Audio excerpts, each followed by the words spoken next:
हो चुका है मैडम, मिलाइए। पढ़िए मैडम, पढ़िए। माननीय सदस्यों से मैं आग्रह कर रही हूं कि जिन सदस्यों का लिस्ट में नाम था लेकिन समय की कमी के रहते नहीं लिया गया, उनको इस हफ्ते मौका देने की कोशिश की जाएगी। बजट पर सामान्य चर्चा, श्रीमती डिम्पल यादव जी।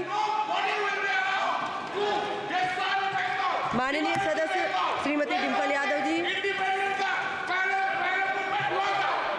माननीय सदस्य प्लीज, हमारी सम्मानित माननीय सदस्य बोल रही हैं। माननीय सदस्य डिम्पल यादव जी।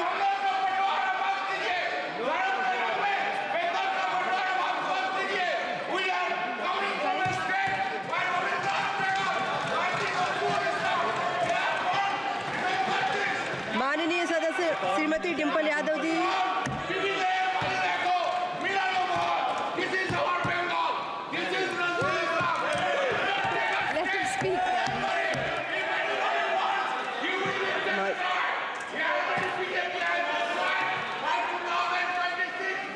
माननीय सदस्य डिम्पल यादव जी।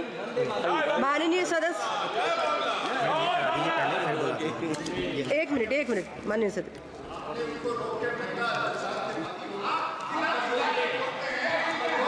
नियम 377 के अधीन मामलों को सभा पटल पर रखने हेतु माननीय सदस्यगण, नियम 377 के अधीन मामलों को सभा पटल पर रखा जाएगा।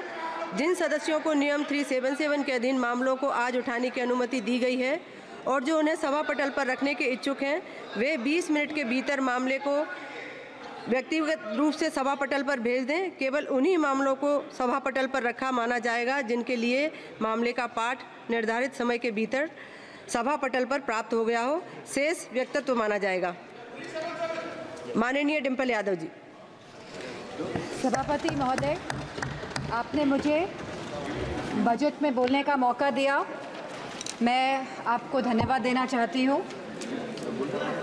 हमारा देश किसान प्रधान और कृषि प्रधान देश है। अगर हमारे किसान और युवाओं का भविष्य सुनिश्चित नहीं कर पा रहे हैं हम, तो मैं समझती हूँ कहीं ना कहीं हम सब अपने फ़र्ज से डगमगा रहे हैं। जहाँ वित्त मंत्री ने 9 प्राथमिकताओं की बात करी और कृषि को जहाँ पहला स्थान दिया गया, वही मैं वित्त मंत्री से पूछना चाहती हूँ कि कृषि ग्रामीण अर्थव्यवस्था की वृद्धि दर क्या है। जहाँ यह कहा गया था कि 2024 तक आप किसान की आय दुगनी कर देंगे, 22 तक किसान की आय दुगनी कर देंगे, और जहाँ एमएसपी का वादा किया गया था, तो मैं पूछना चाहूँगी कृषि मंत्री से कि आज एग्रीकल्चरल इंफ्रास्ट्रक्चर में कितना बजट या सरकार द्वारा दिया जा रहा है।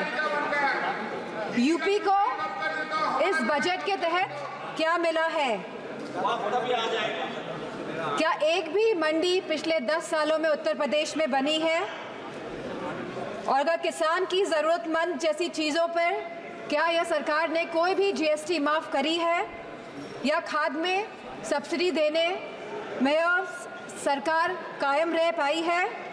और जहां खुद प्रधानमंत्री आए थे उत्तर प्रदेश में विधानसभा चुनाव में और उन्होंने वादा किया था उत्तर प्रदेश की जनता को, उत्तर प्रदेश के लोगों को, कि वो आवारा मवेशियों की समस्या से किसानों को हल दिलाएंगे, निजात दिलाएंगे। तो क्या इस आवारा पशुओं की जो समस्या है, जिसकी वजह से आज हमारा देश चौकीदार बन गया है, रात भर सो नहीं पा रहा है, तो क्या कोई प्रावधान बजट में रखा गया है इस समस्या को लेके। इसी के साथ जहाँ किसान आंदोलन में लगभग 700 किसानों ने अपनी जान गंवाई, जहाँ उत्तर प्रदेश में भी लखीमपुर खीरी में जहाँ किसानों को रौंदा गया मंत्री जी के बेटों द्वारा, हम पूछना चाहते हैं इस सरकार से कि जहाँ जो 2014 से 22 तक लगभग 1 लाख किसानों ने आत्महत्या की है, तो हम वित्त मंत्री से पूछना चाहते हैं कि प्रधानमंत्री फसल बीमा योजना के तहत कुल किसान लाभ कितना मिला है और कहीं इसमें गिरावट आई है तो कितनी गिरावट आई है। यह सरकार लगातार एक दशक से किसानों की अवहेलना कर रही है। गांव की अर्थव्यवस्था पूरी तरह चरमरा गई है और इसकी एक बड़ी वजह महंगाई है। और जहां मनरेगा में इस सरकार ने 89,000 करोड़ का बजट दिया है, तो हमारी मांग है कि कम से कम 100 दिन की वेजेस मनरेगा के तहत लोगों को सुनिश्चित करी जाए और लगभग 20% मनरेगा का बजट बढ़ाया जाए।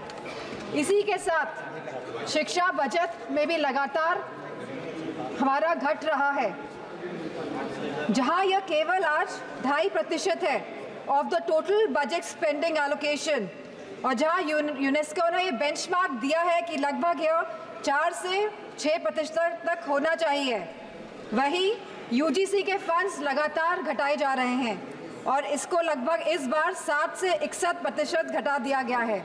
जहां हम बात करते हैं सस्ती और अच्छी शिक्षा की, वहीं यह सरकार लगातार शिक्षा बजट में बजट जो कम कर रही है, तो मैं समझती हूँ इनकी नीयत कहीं साफ नहीं है, मंशा कहीं सही नहीं है हमारे देश के युवाओं के और स्टूडेंट्स के प्रति। वहीं आज हमारे देश का युवा निराश है, जहां निराशा संभव को भी असंभव बना देती है। तो मैं समझती हूँ जो वादे किए गए थे, जो रोजगार को लेके, सरकार पूरी तरह इसमें विफल रही है और लगातार बेरोजगारी दर बढ़ रहा है। जहां आज ये बेरोजगारी दर 9.2% है और जहां महिलाओं का बेरोजगारी दर 18.5% है, तो मैं समझती हूँ लगातार युवाओं का मनोबल गिराने का काम इस सरकार ने किया है। और अग्निवीर जैसी योजना ला के इस सरकार ने नौजवानों का, युवाओं का, इस देश की प्रतिष्ठा का सम्मान गिराने का काम किया है।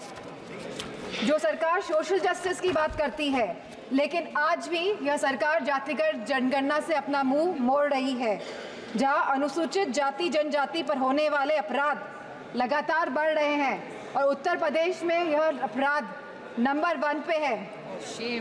और साथ ही महिलाओं के साथ जघन्य अपराध लगातार बढ़ रहे हैं। उत्तर प्रदेश आज इसमें भी टॉप लिस्ट पर है। तो मैं पूछना चाहती हूँ कि महिलाओं को सुरक्षा को लेकर यह सरकार क्या कर रही है। और जहां उत्तर प्रदेश में समाजवादी पार्टी की सरकार ने 1090 जैसी सेवाएं चलाकर हमने अपनी माताओं, बहनों, बेटियों को सम्मान दिलाने का, उनका हक दिलाने का काम किया था, तो इस बजट में क्या प्रावधान रखा गया है महिलाओं की सुरक्षा को लेकर। वहीं आज अगर स्वास्थ्य की बात करें तो लगभग 1.9% ऑफ जीडीपी आज का खर्चा ये बजट दे रही है स्वास्थ्य के लिए। स्पीकर महोदय, there is no focus agenda for the healthcare of the country. Irrespective of the fact we are speaking about India being the 1st largest economy and moving towards the 3rd largest economy. And if we see the fast growing population of the country, so 1.9% of the budget is very less for the health services of the country. Sir, decision to exempt 3 cancer drugs is a welcome move by the finance minister, but it is a very small step in the right direction. Sir, ma'am, हमारे उत्तर प्रदेश में लखनऊ में एक cancer institute जिसमें लगभग 1000 करोड़ रुपए लगे हैं, वह तैयार है, लेकिन ना केंद्र की सरकार ना स्टेट की सरकार ये सुनिश्चित कर रही है कि सुचारू रूप से वह कैंसर इंस्टीट्यूट चल सके, क्योंकि कैंसर के केसेस लगातार देश में बढ़ रहे हैं। और मेरा मानना है कि अगर ये कैंसर इंस्टीट्यूट सही ढंग से सरकार चला लेती है तो सस्ता इलाज हम अपने देशवासियों को दे पाएंगे। Ma'am, there is a massive gap between the demand and supply in the healthcare center, in the healthcare infrastructure. The doctors, the nurses, the technicians, इन सब की बहुत भारी कमी है। और जो बड़े बड़े वादे कर रहे हैं और जो बड़ी बड़ी बातें कर रहे हैं कि हमने बहुत बड़े बड़े एम्स बना लिए हैं, मेडिकल कॉलेजेस बना लिए हैं, लेकिन 100% तरीके से कोई भी मेडिकल कॉलेज या एम्स सुचारू रूप से प्रदेश में नहीं चल पा रहे हैं, क्योंकि भारी डॉक्टर्स की कमी है, नर्सेस की कमी है, टेक्नीशियंस की कमी है।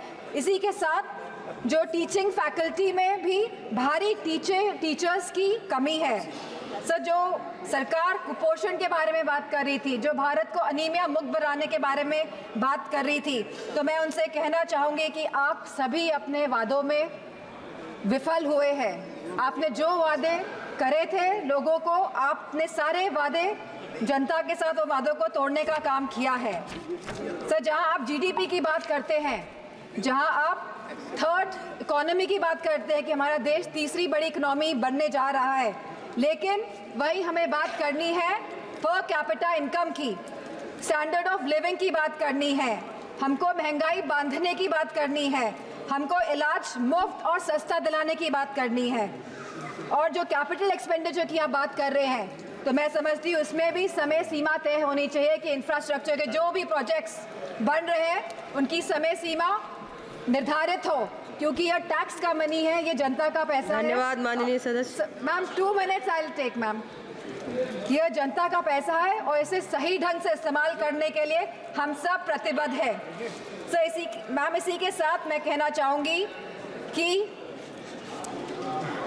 reformative and revolutionary changes can come in the country even after 11 years, but the dedication and concentration is required from the government. Nothing can alter the past but responsible behavior by the government, and I'm not playing a blame game here. I'm saying a responsible behavior is the behavior in which we are responding to the present situation, and if the government plays a responsible behavior, then formative changes can come in the country. Thank you, Speaker.